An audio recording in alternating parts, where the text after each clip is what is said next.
படத்தோட இயக்குனர் Gareth எட்வர்டுக்கு monster, Godzilla, ரஃபோன் படங்களுக்கு அப்புறம் இது 6வது படம். அது மட்டும் இல்லாம ஸ்டீவன் ஸ்பீல்பர்க் ஆரம்பிச்சு வச்ச ஜுராசிக் பார்க் பிரான்சைஸ்ல 2022ல வந்து ஜுராசிக் பார்க் டொமினியன் படத்துக்கு அப்புறம் இது 7வது இன்ஸ்டால்மெண்ட். அதே மாதிரி 1997 ஆரம்பிச்ச ஜுராசிக் வேர்ல்டு பிரான்சைஸ்ல இது 4வது இன்ஸ்டால்மெண்ட். மேற்கண்ட படங்களுக்கான கதையை தெரிஞ்சுக்கணும்னு ஆசைப்படுறவங்க டொமினியன் படத்தை தவிர மற்ற எல்லா படங்களுக்கான கதையை நம்ம யூடியூப் சேனல்ல அப்லோட் பண்ணிருக்கேன். அதுக்கான லிங்கை நான் டிஸ்கிரிப்ஷன்ல கொடுத்திருக்கேன். ஆனா அந்த படங்களுடைய சீக்குவல் இந்த படம் கிடையாது. இவங்க வேற ஒரு கதையை ரெடி பண்ணி அதை அப்படியே படமா மாத்திருக்காங்க.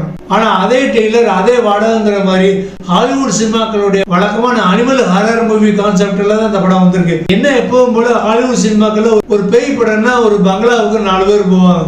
அதே மாதிரி ஒரு அனிமல் ஹாரர் மூவி, அதாவது அனகோண்டா, காட்ஸில்லா, கிங்காங், ஜாஸ் மாதிரி படங்கள்லாம் எல்லாரும் ஒரு காட்டுக்கு போய் இதுங்கிட்ட வாலண்டியர் அடி வாங்குவாங்க. அதே டெம்ப்ளேட்ல தான் இந்த படம் வந்திருக்கு. இதுல எந்த ஒரு மாற்றமும் இல்லை.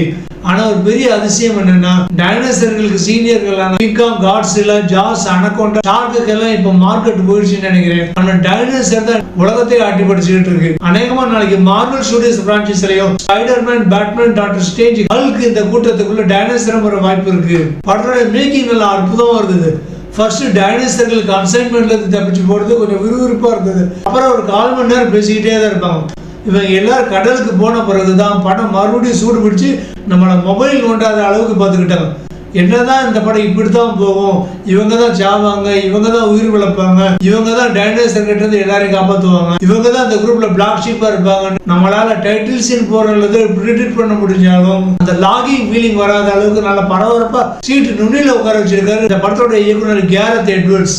இதுக்கு இந்த படத்தோட கதாசிரியர் டேவிட் கோயப் அருமையா ஒத்துழைச்சிருக்காரு. அது மட்டும் இல்லாம இந்த படம் ஜுராசிக் பார்க் படத்துல இருந்து இப்போ வந்து இந்த படம் வரைக்கும் மிக்கேல் கிரிட்டனுடைய கேரக்டர் பேஸ் பண்ணி தான் வந்திருக்கு.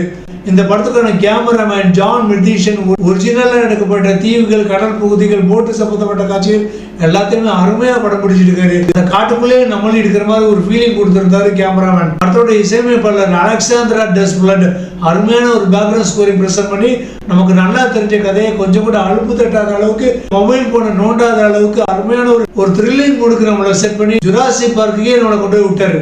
தியேட்டர் ஃபுல்லா நம்மளை சுத்தி டைனோசர் சத்தம் தான் அதிகமா கேட்டுக்கிட்டே இருந்தது. கேண்டீன்ல டீ குடிக்க போனா கூட பக்கத்துல டைனோசர் ஏதாவது நின்றுட்டு இருக்கணும் நம்ம பதறி பாக்குற அளவுக்கு அருமையான ஒரு பேக்ரவுண்ட் ஸ்கோரிங் பண்ணிருக்காரு.